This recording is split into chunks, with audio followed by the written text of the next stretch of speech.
And so how are things in Angela land? Hanging in there, Mm, hanging in there. mm. Where you from? Like where you kind of where you live at? Where you stay? I live in Tennessee. I'm actually in Gallatin, Tennessee. So, Okay. small Okay. town girl. Everywhere I moved to has been small town. Nah. So, I was born and raised in Ashland City, Tennessee, and that is about 30 miles outside of Nashville. I'm sure you Okay. guys may be Right. familiar with Nashville as the Mhm. capital. And after high school, I moved to Jackson, Tennessee. And then from there, I had some time out on the East Coast. I moved to Connecticut. I went from Tennessee to Connecticut, Wow. which, Okay. But that was a yeah, little bit of a culture shock, right? little culture shock. It was interesting, but it seemed like the population of people in Connecticut, no, I never met anybody that was really from there. Mhm. So Mm. it's kind of Mhm. a transplant kind of city, but I loved it. And that area is significant to me because that's where I was initially diagnosed with Crohn. So I was away from family, and just trying to figure things out on my own in so many different ways. So I yeah, but can I can I can definitely relate to that. I'm so back in Tennessee. mhm, mhm. Well, awesome, awesome. Well, I'm gonna go ahead and hit record here, and then Mhm. we'll go get the party started, and we'll probably I think we're gonna try to shoot for about 30 minutes or so, and That's this should be perfect. fun. Cool, cool, cool, cool. All Okay. right, Renika, you ready? I'm ready. Mhm. Ooh, all right. So, all right, all right, all right. Hey, everybody. This is Crohn's veteran Jordan. I am happy to have my co-host Renika Wood with me this morning. Also, we have a Mhm. very special guest, Angela Jackson from the Jackson Impact. How you doing this morning? I'm doing well. Thank you so much for being here. We really appreciate it. For Thank you anybody for out there, having me. very welcome. For anybody out there, this is her shirt. So if you're looking for her brand, you can follow her at the Jackson Impact. And so yeah. So first things first, tell everybody out there a little bit about yourself, and you were kind of just telling us about where you're from and your background a little bit. So if you could share that, that would be awesome. Mhm. All right. So, like he said, I'm Angela Jackson. I'm the face of the Jackson Impact. And I am very passionate about mental health overall.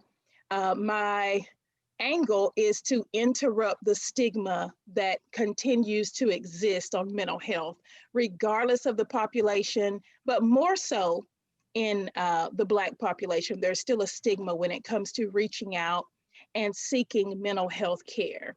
I Mhm. also am an advocate for raising awareness for Crohn's and colitis because that's also a population that I'm a part of. So I'm all Mhm. about raising awareness. The goal with the Jackson Impact right now, the platform is primarily a mental health movement. I'm in the process of working toward licensure. Very close, very Okay. close. All right. So I'm basically just making a presence for myself and letting everybody know what is to come. So the next step will be the Jackson Impact, mental health care, and more. So I'm moving that direction, just building the Cool. brand. Cool. That is awesome. Thank you. Yeah, for anybody, yeah, listening, there's nothing wrong with seeing a mental health professional. I can say that I've done it myself.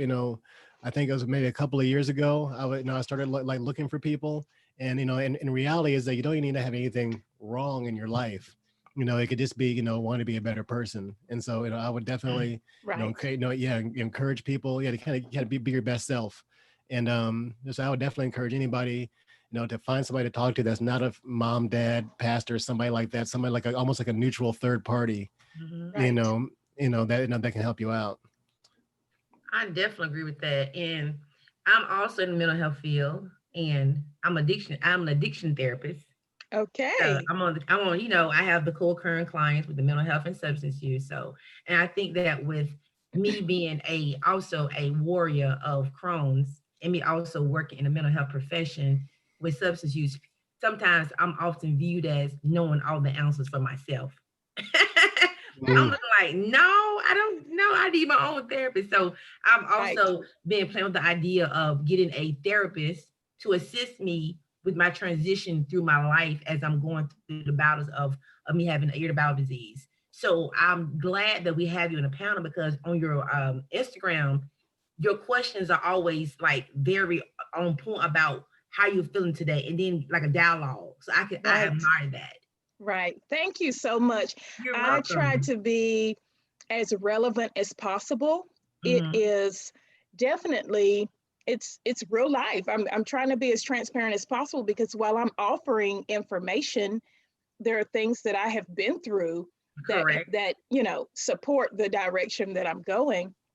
And I can relate to what you're saying about um, the addiction part. I have had an intensive outpatient group for substance. And then, of course, there's that question of what comes first. Is it, the mental health issue, or is it the substance use? Correct. What really needed to be addressed first? Are you Right. trying to mask depression or fear, anxiety, or all these things? And a therapist needs a therapist. We need Hmm. things to talk Mm. about to help filter out what we're dealing with in our own lives, especially when it comes to a new diagnosis, especially something medical that's going to change your life, change the way that you live. And when I initially decided to go into counseling, I realized, man, my first fruit, so to speak, was Hmm. deciding to partner with a gastroenterologist. I was asking one Oh, of my okay. professors, man, is that considered private practice if I decide to partner with a GI doctor? Because we are lacking in that area when it comes to being referred and getting the support and the depression and having to deal Facts. with all the changes. And I'm like, you're giving me prescriptions, you're not giving me enough information about my disease. I don't know who to turn to from here. You're sending me to a nutritionist, and whatever she's telling me is not working. Right. So, you know, I'm really chalking it up to purpose, because at first I was thinking, man, why me? Why me? Why me? But this diagnosis has really led me down so many different roads, as far as Hmm. being a support, as being an advocate, directing people to, you know, help. Correct. Your body as well. Follow the doctor's orders, but be aware of what exactly is taking place. So ultimately, I would love to be that therapist that partners with a GI doctor, because I'm like, I got Man. 20 years of experience Mhm. as far as the illness, and then just having that passion to hear a person explore, um, showing that level of empathy, and then Mm. connecting them to where else they need, you know, in the community. So it's That huge. is right. That is awesome. I know. Jordan, something to share? I want to share something about that story. Something No, to share, no, Jordan? no. Go ahead, Renika. Go ahead. Okay, so I have told Jordan and CJ that my doctor, my GI doctor, shout out to Duke University, I love them. Dr. Onken had and asked me, can I be an ambassador for the GI clinic where I go? And I was like, what does that look like? I was so excited to do that. COVID-19 hit, and then we revisited again about a month and a half ago. And I talked to her. I said, well, Dr. Onken, I said, I admire you being my doctor. You give me good advice, good medical attention. But the same token, overall, mental health wise, what do I do when you tell me I need to have a surgery or be put on Stelara or Entyvio or Remicade, and no one there to assist me in the process besides your staff, your nurse, your MP? There's no one to assist me.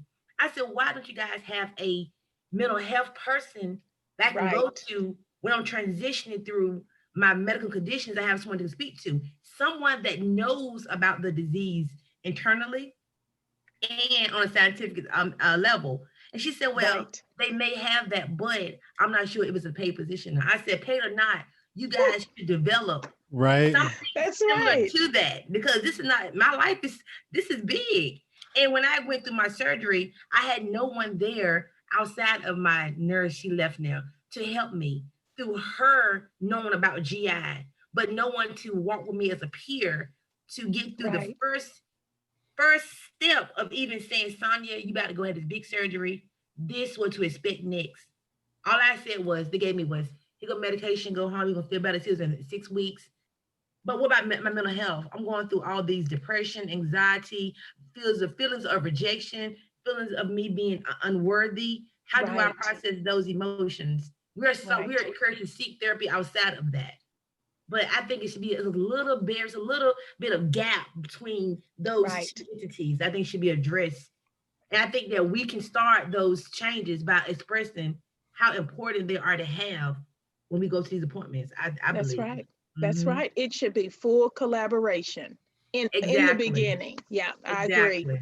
I Yeah, agree. and yeah, kind of, speaking from a, guy's perspective, guys are supposed to be like toughing all this stuff out and, as being like all, hardcore and stoic and all that kind of stuff. And this, dudes have feelings too. And I went through a whole lot of stuff, like listening to Yeah. Renika talk, I, had my ileum removed. I was sick for like 9 months and, Wow. I had, 18 inches of my colon taken out. And, so, and yeah, and there was nothing around that. I mean, I think like, before I had my current Wow. medicine, because before I had my current medicine, I was like, chronic diarrhea for like every 2 or 3 hours for like, I don't know, 7 years, something like that. And so Wow. like, I can relate to that.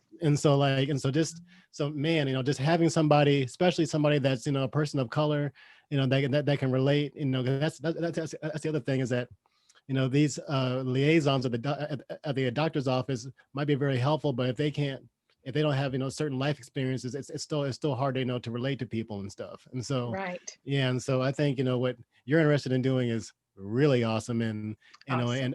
and so, and we definitely need more people that, are interested in that. I think CJ was mentioning that too, Renika, wasn't It he? was at a VA Mm-hmm. hospital. Mm-hmm. Mm-hmm. Ooh, look, these kind of ideas, hey, we can start a business. Right. Really, Right. seriously, because with and I was telling the guys that I am an LCAS addiction therapist, but I'm working on my LPC license, becoming a licensed professional counselor. Yay! I'm going to specialize. We're on the same track. Right. And I'm going to specialize with individuals, well, not specialized, but like more so the mental health of persons that have chronic illnesses. And I'm going to quotate Crohn's or colitis or irritable bowel disease. That's my niche. I'm going to try to do that, but also have other clientele too. But when you talk about your life experiences, what you're doing, Right. your whole movement is a sounding board for that possibly to potentially to happen. Because what's going to happen is that they're going to know where they go a therapist. She has IBD. Oh my God, I can go work with her because she identifies what I'm going to have going on. And in Right. the African American community, we have a hard time opening up to people outside of our family members because we was taught you don't tell nobody your business. That's it. Right. Mm-hmm. And we really become embedded with that. You become like, well, I can't tell nobody. No. And it's kind of fearful because now as an adult, we know better. We know better now. Like, no, we can tell somebody Right. who can help us. Who's going to help Right. us? So. Like my mom would say in that case, be careful who you make an outside authority in your life.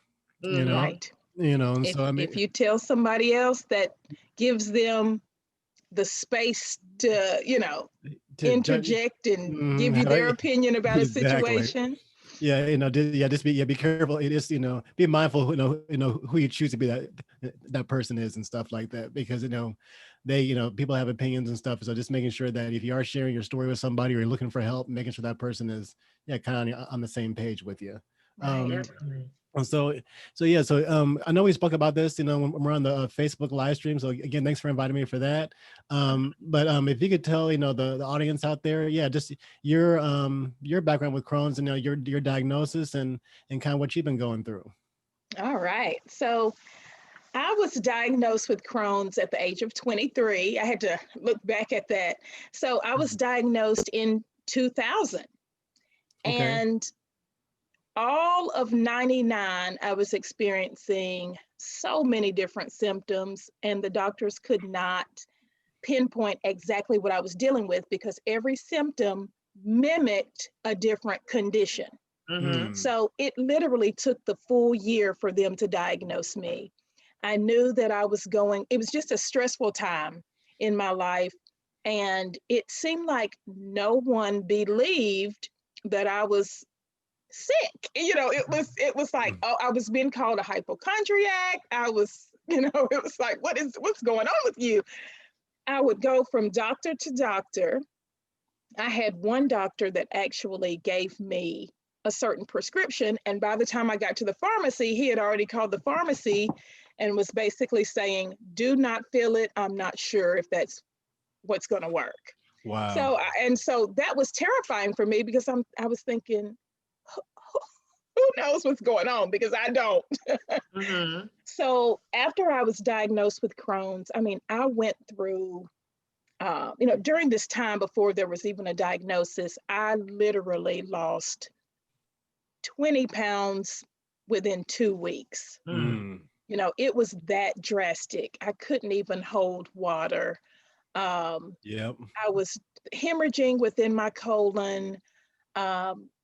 People were giving me all types of suggestions: eat yogurt, do this, stop eating meat, all this. Nothing was working. And it was just hospital visit after hospital visit. I knew if I went through emergency, I was gonna be admitted. So it was a very wild roller coaster. I had never heard of Crohn's before. So it was like, what is this? Right. Right. And so, I mean, so have you, had any surgeries or anything like that, or have you been able to avoid that? I've been able to avoid resections or anything of that nature. The doctor that I have now, I've had him for at least 10 years. So he's saying we want to avoid that. And honestly, I chalk that up to being a woman of faith, because statistically, most people have a surgery after 10 years, and I've made it 20 without that type of surgery. So the only surgeries that I've had related to Crohn's are fistula repairs, where you develop the cyst and they burrow between one organ to the next. And, so I have had the rectal vaginal fistulas repaired, all other types of complications, chronic infections, things of that come along with that. So it's tough. It is, and so that's good. That's kind of why we say, Crohn's veteran. Everybody that's kind of gone through this is, earned their stripes and is a warrior, because it's no joke. Right. So today, given all that, so what's your health like today? Oh, goodness. So I have periods of remission. I used to say, well, I'm not in remission. I get Remicade infusions, and I'm so glad I get the opportunity to say this a second time, because in the video, in the live that we did together before, I said I get infusions every 6 months, and I meant every 6 weeks. Okay. So I get infusions every 6 weeks. I get Remicade. I have tried Humira. That did not work for me. I don't know if it was the anxiety of me having to give myself that injection, but it seemed like it would only work for 1 week. And then I was back to full-blown symptoms that second week. And then it was time for me to give myself an injection again. So it kept me sick. I could not get stable on that. Let's see. So basically, Remicade is the only Crohn's medicine that I'm taking right now. I do have to take iron supplements. I take an abundance of vitamins, and it hasn't always been this way. This is a point that I had to grow to. It was I had Lialda, always on prednisone, the steroids, and just I found myself literally, I was taking over 25 different pills a day just to make it. And it was, that was just, oh my goodness. You're like a bag of Skittles type thing. Oh my goodness. And that is when the depression, I got so frustrated and depressed with just having to take the medicine that seemed like was keeping me alive, basically. because Right. it was constant dehydration because I'm losing fluids. I can't keep up. You want me to stay hydrated. I feel like there's no other way. So it was discouraging for a while. But right now, I'm pretty much stable with the Remicade. I actually had a doctor's appointment yesterday because I was just been having some odd pain to the touch. I'm like, what is going on here? So I went, they did ultrasounds, and what was interesting about the visit is that the nurse or the tech was talking to me about a peer who had Crohn's. So she took up about 30 minutes of my medical appointment to talk about her friend. But, I took that as an opportunity, Right.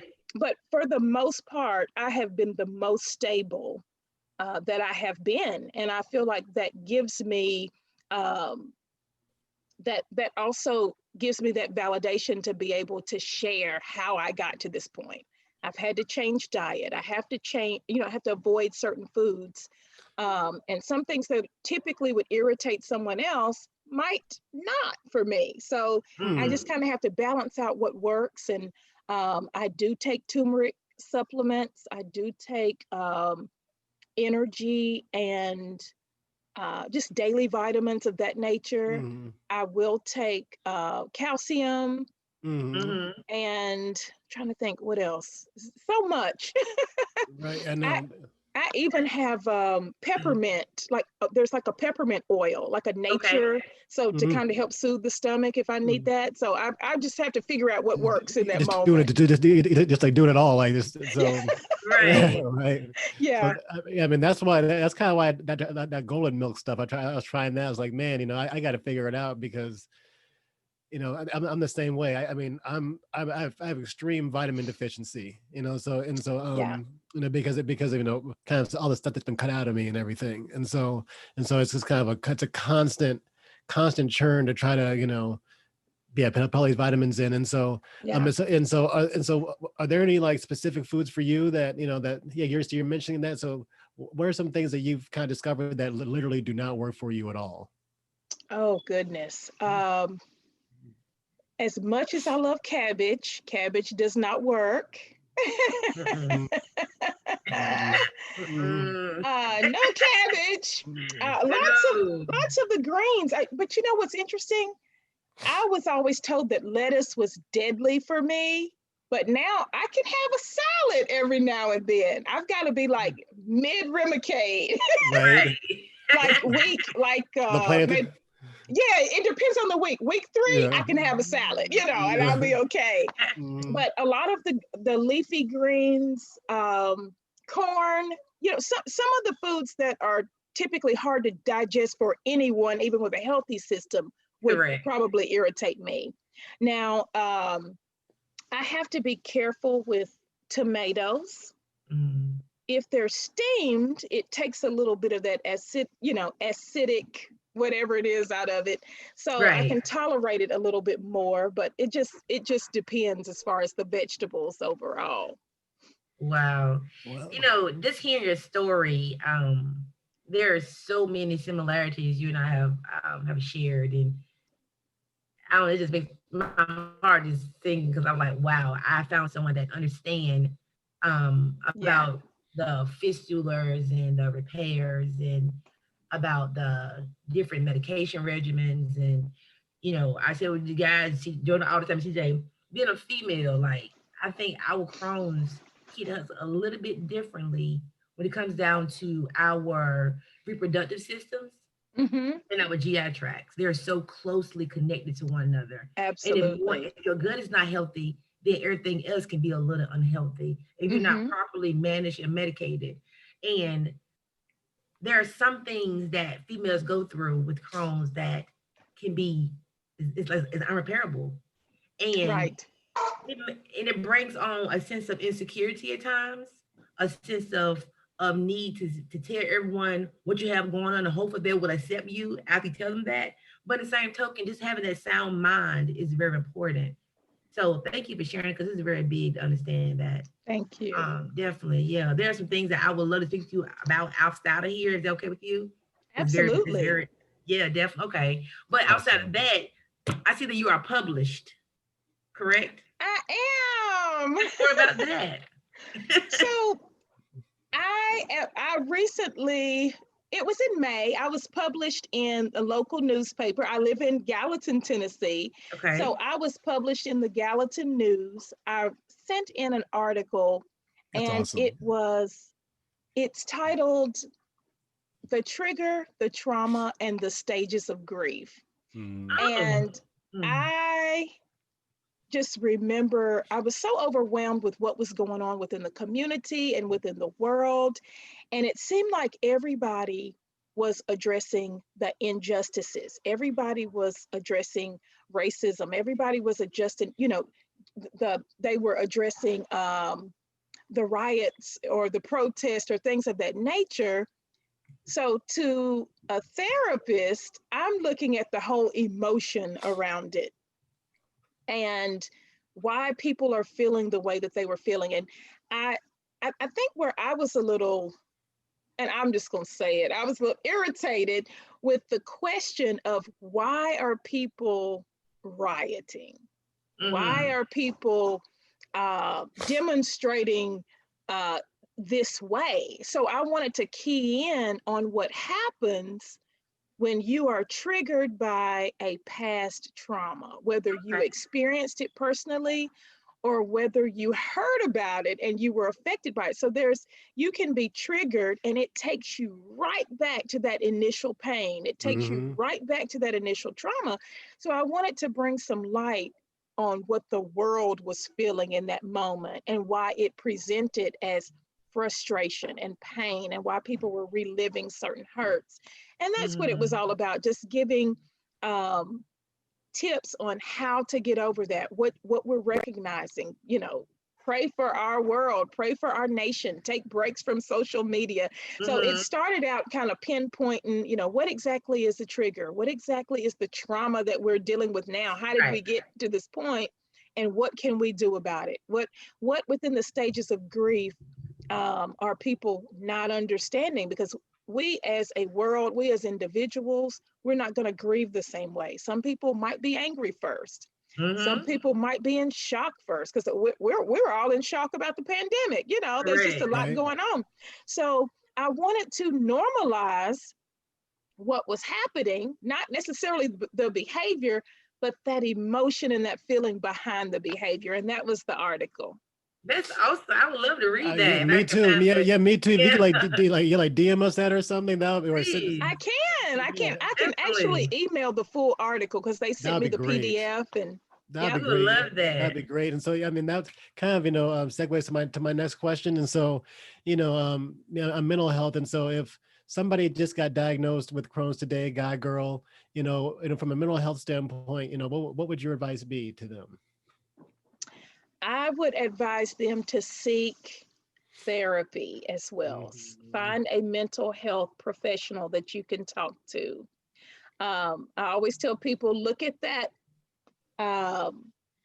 member services number on the back of your insurance card. That will save you some of the legwork. They will help you find a therapist in your area. They can answer any questions that you have. If you want somebody specific to your individual choice. Do you prefer a male? Do you prefer a female? Do you want African American? Do you, whatever your preferences are, that's where I would say start. It's good to ask your doctor because a lot of times, doctors will have someone that they can refer to or that they work with. So there's that possibility, but always seek out therapy if you're newly diagnosed. I would say keep track. I'm big on journaling and being a list taker. Keep track of the symptoms that you're experiencing because while you've been diagnosed, you can track changes. You can track how you're being affected by the medication, and then also how are you feeling throughout your day? Do you feel like you're sad for a specific reason, or are you just, down and frustrated? Are you tired of what you're dealing with? Yeah, definitely seek out therapy if you're newly diagnosed. I love it. I love that.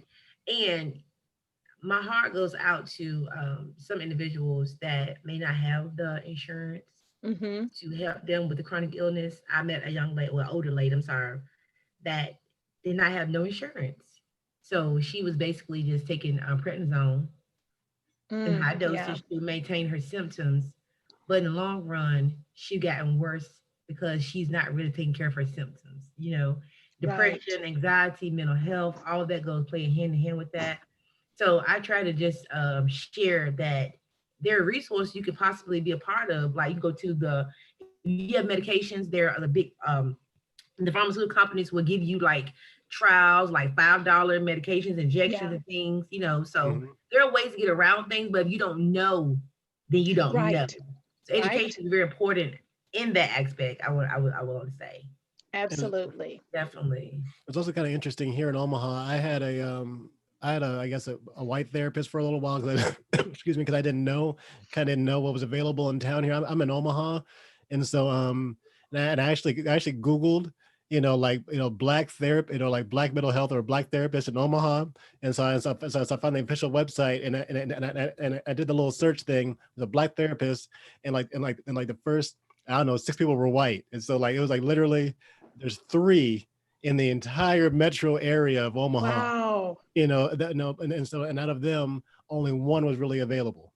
And so like, so I mean, so can you imagine, there's thousands, of course, there's, there's a sizable African American population here and stuff. So I mean, so there's definitely, a need for people like, Radhika, yourself, just, it's crazy how, underserved, that part Yeah. is. Yeah. That's But true. We're on the rise though. exactly, exactly. And so thank you. So thank you both to Renika and you Angela, for what you guys are doing.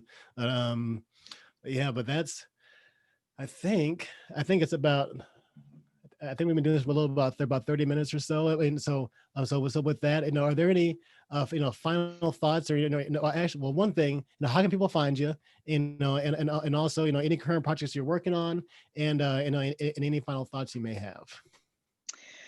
Well, you can find me on Facebook at the Jackson Impact. Also, I don't really put this out there very much, but I need to. You can also go to Talk the Talk about Crohn's and colitis. I usually like to post resources or current Okay. events or things of that nature. I want to open that platform up a little bit more because it has existed for about 5 years. But now that we are really big on lives and things of that nature, I want to do that a little bit more. So, Facebook for the Jackson Impact, also Talk the Talk about Crohn's and colitis. You can also find me on Instagram at the underscore Jackson underscore impact, and also on Twitter as well, Jackson Impact. Um, the website is under works right now. People will be able to go and purchase their own t-shirts. But if Awesome. you're interested, just send me a DM. My kids always say I say it wrong, so hit me on the DMs or whatever. But That's yeah, cute. just check it out. Always something encouraging. Oh, also Angela's affirmations on Instagram. So I just Cool. want to put out that Okay. positive energy overall. And as you guys brought up, there's always resources within your communities wherever you live. I know here we have an information line where they will help you look for resources. If you don't have insurance, go to your local health department. They're usually sliding fee scales. If you're Mm-hmm. unemployed or whatever the situation is, there is always a way. The resources are there. If you just keep looking, don't give up, and don't settle for nothing at all. Correct. I Awesome. agree with that 100%. I love it. I love it. Well, again, thank you very much for your time. Thank And you. we're gonna. I actually, one last thing. I'm gonna take a picture of us, and so we can put it on Instagram and stuff. So Okay. I got a so lot of light in the background here. You look it's cute okay. though. I love that It's shirt. okay. Thank Period. you. All right. Say cheese. All right. Cool. Got it. Awesome. Thank you. It was Queen George like peek All right. peek.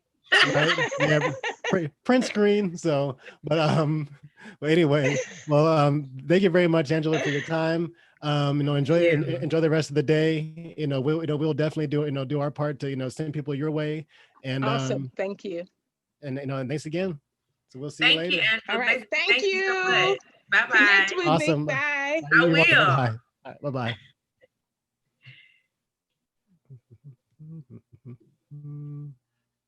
Oh, she was nice. I need to talk to her about stuff. I'm just right. right now. So let This me lady about drive me freaking crazy, yo. let's see here. Okay. And stop. So, okay, I'm gonna stop this. I think.